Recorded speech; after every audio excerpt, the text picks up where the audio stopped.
فبأي آلاء ربكما تكذبان۔ ہر امام کی شدید خواہش اور ہر امام کا منہج اور تحقیق اس بات پر تھی کہ اللہ کے رسول صلی اللہ علیہ وسلم کے احادیث اور اتباع نبوی کے قریب تر امت کو پہنچائے۔ عجیب بدقسمتی یہ ہوئی ہماری کہ بعد کے لوگوں نے انہی کے ناموں پر مذاہب کو گھڑ لیا، اور مذاہب بھی مذاہب، یہاں تک کہ یہ کہنا شروع کر دیا کہ کسی مسلمان کو کسی نہ کسی مذہب کی پیروی ہی میں نجات مل سکتی ہے، اور اگر کسی بھی مذہب سے تعلق نہ رکھے تو وہ مسلمان ہی نہیں ہے۔ اور بہت سوں نے یہاں تک کہہ دیا کہ تقلید واجب ہے، اسلام کے اندر تقلید واجب ہے، اور کوئی نہ کوئی امام کے پیچھے اگر ہوگا تو ہی وہ نجات پائے گا، اگر کسی بھی امام کی پیروی میں یا کسی بھی حلقے کے اندر نہ آئے گا تو کل قیامت کے دن جہنم میں جائے گا۔ اور اپنی نسبت سے بہت سی آیتیں گھڑ لی ہیں اور بہت سی وہ آیتوں کے ترجمے اور مطالب بیان کیے جس کی وہ مراد ہی نہیں ہے۔ مثلا ایک آیت ہے جاسیہ کی، یوم ندعو کل اناس بامامہم، ہم اس وقت پکاریں گے ہر اس شخص کے ساتھ جو امام تھا، اس کے پیروی کرنے والوں کے ساتھ اس کو بلائیں گے۔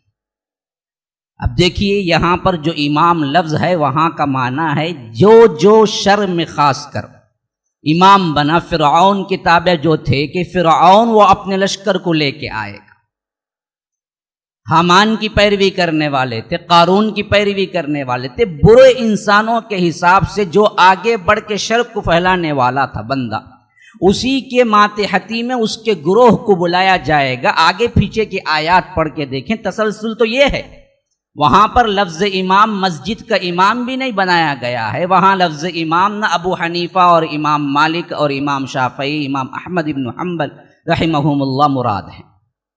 یہاں تو وہ بتایا گیا ہے کہ شر کا جو امام بنے گا اور جو شر پھیلائے گا اور امام کی حیثیت سے آگے بڑھنے والا، امام کا مطلب ہے آگے بڑھنے والا، آگے رہنے والا ہے، تو وہ جو بنے گا اس کے ساتھ اس گروہ کو بلا کے اللہ تبارک و تعالی کیا ہے باس پرس کرے گا۔ تو لیکن امت کے اندر یہ غلط چیز کو بٹھانے کے لیے اس آیت سے بھی مدد لی گئی اور فرما دیا گیا کہ دیکھو جی اللہ کہتا ہے کہ ہر ایک کو اس کے امام کے ساتھ بلائے گا، اگر تم کسی امام کی پیروی نہیں کرو گے تو پھر تو کیا ہے تم اکیلے رہ جاؤ گے، جہنم میں چلے جاؤ گے۔ یہاں اچھوں کا مسئلہ ہی نہیں ہے، پہلے یہاں اچھوں کا اصل میں جاسیہ کے اندر آیا ہے، اور جاسیہ کا مطلب ہی کیا ہے؟ گھٹنوں کے بل گر جانا، اسے کہتے ہیں جاسیہ۔ جہنمیوں کو اللہ تبارک و تعالی گھٹنوں کے بل گرا کے کھینچ کے جہنم میں ڈالے گا۔ وَتَرَى كُلَّ أُمَّةٍ جَاثِيَةٍ كُلُّ أُمَّةٍ تُدْعَى إِلَى كِتَابِهَا۔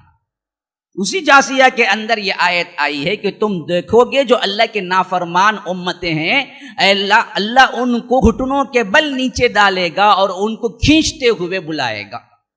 تو دراصل وہاں اللہ تبارک و تعالی نے امام کہہ کے نہ یہ امام مراد لیے ہیں نہ وہ امام جو ہم سمجھتے ہیں، یہاں تو کفر کے سرغنے مراد ہیں، جو بڑے بڑے کفر، ابو جہل، ابو لہب، جنہوں نے گمراہ خود کیا، خود بھی گمراہی مول لی، دوسروں کو بھی گمراہ کیا، ان کو اللہ تبارک و تعالی تنبیہن کہہ رہا ہے کہ تم کو اور تمہارے پیروی کرنے والے لشکروں کو ساتھ میں بلا۔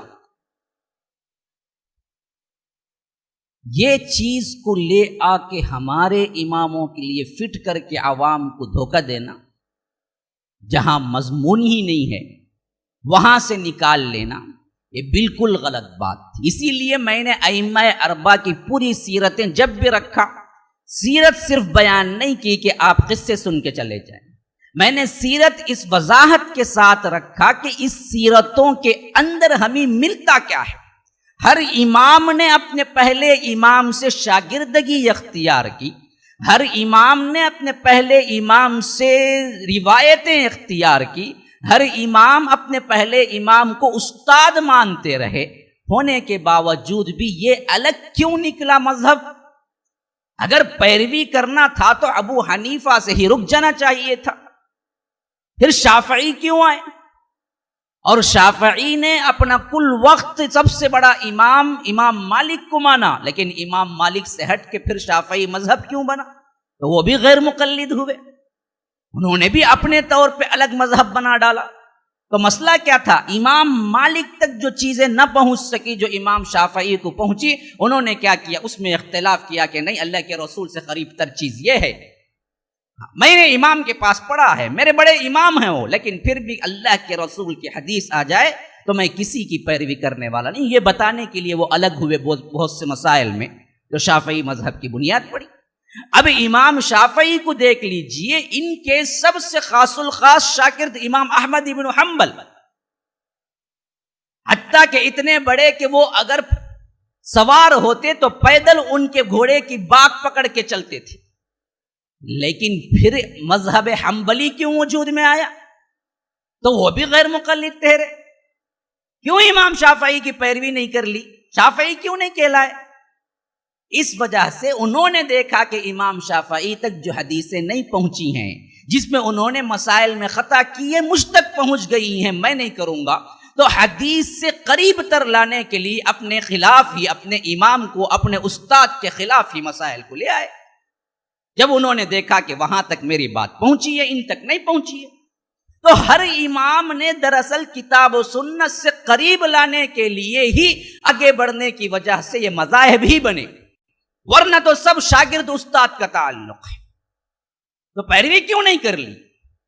نہیں کیا پیروی، باقاعدہ انہوں نے ان سب عوام کو وہاں تک پہنچانے کی ذمہ داری کے لیے اور اپنا وقت لگا کہ انہوں نے احادیث کو جمع کر کے بہت سے مسائل میں اختلاف کیا۔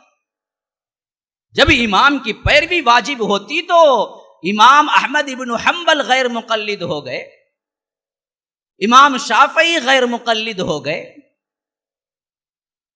اچھا، اس سے بڑی بات بھی بتلاؤں کہ اگر تقلید واجب تھی، چاروں اماموں سے کسی ایک کو ماننا تھا، تو اصحاب رسول اللہ کو کیا نام دو گے؟ جبکہ امام ابو حنیفہ اس وقت پیدا بھی نہیں ہوئے تھے، وہ سب غیر مقلد ہیں، وہ سب جہنمی ہیں، نعوذ باللہ۔